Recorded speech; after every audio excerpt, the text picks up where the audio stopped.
Top story this hour. Amid the escalating tensions between Armenia and Azerbaijan, U.S. Secretary of State Mike Pompeo on Thursday criticized Turkey's involvement in the raging conflict. Pompeo said that Turkey's involvement in the Karabakh conflict has increased the risk in the region. He has also reiterated his call for diplomatic talks to resolve the issue. The hopes for a humanitarian ceasefire sank deeper on Thursday as both the sides continue to engage in new clashes. Armenia has accused Azeri forces of shelling a hospital in the disputed Nagorno-Karabakh region. The town of Martakar has been hit with artillery after a truce was negotiated in Moscow. Heavy fighting has continued for a third week in Nagorno-Karabakh despite the Russia-brokered ceasefire deal. Мы не боимся, этим они нас не сломают. Но вот по госпиталю это не по-человечески. По больнице тоже мартакерцы били. Не знаю, у нас скорые все бьют. Мы выходим вот за ранеными, вот наши врачи, мы вместе выходим вот за ранеными, они бьют по скорой помощи. On the other hand, Azerbaijan has accused Armenian forces of shelling several of its regions. Azeri presidential aide Hikmat Hajiyev claimed that 3 Azeri civilians were killed and 3 were wounded during a funeral in Azerbaijan's Tatar region when an artillery shell fell on a cemetery.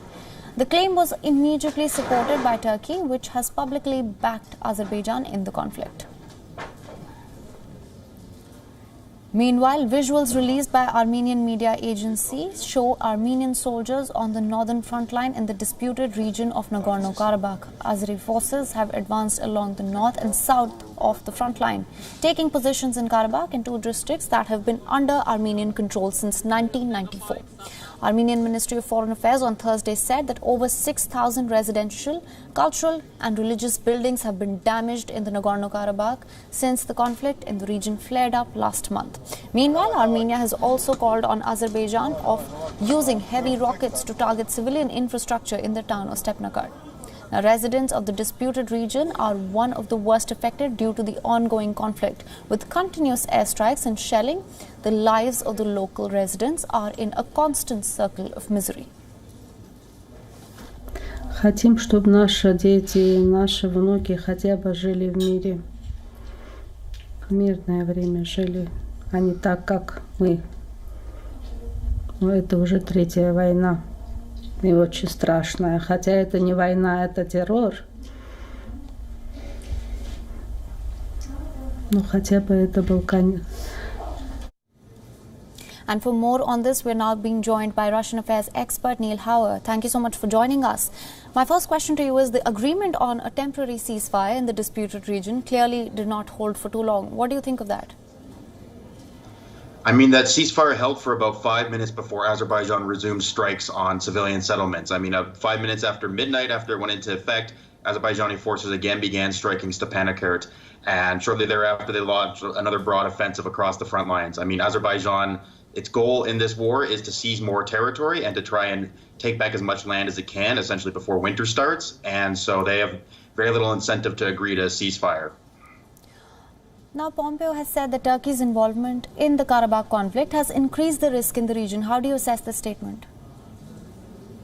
I think that's absolutely the case. I mean, this conflict was relatively stable. It was not resolved, but it was stable for the last 26 years because there was largely military parity between the two sides, Azerbaijan and Armenia. Despite Azerbaijan investing much more in its military, Armenia has the territorial advantage and the geographical advantage in the region. But now Turkey coming in and backing Azerbaijan fully for the first time in the history of this conflict, it's tipped the balance, and Turkish drones especially have proven very devastating in this conflict. And so Turkey's involvement definitely has led directly to this re-escalation of hostilities here. And since the agreement has failed to yield any results so far, what do you think is the way forward now?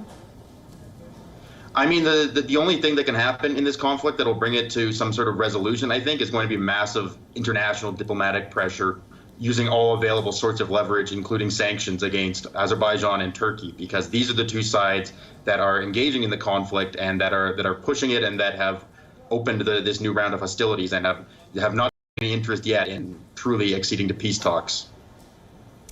All right, Mr. Howard, thank you so much for joining us with all those details. We will continue to track this closely. Thank you.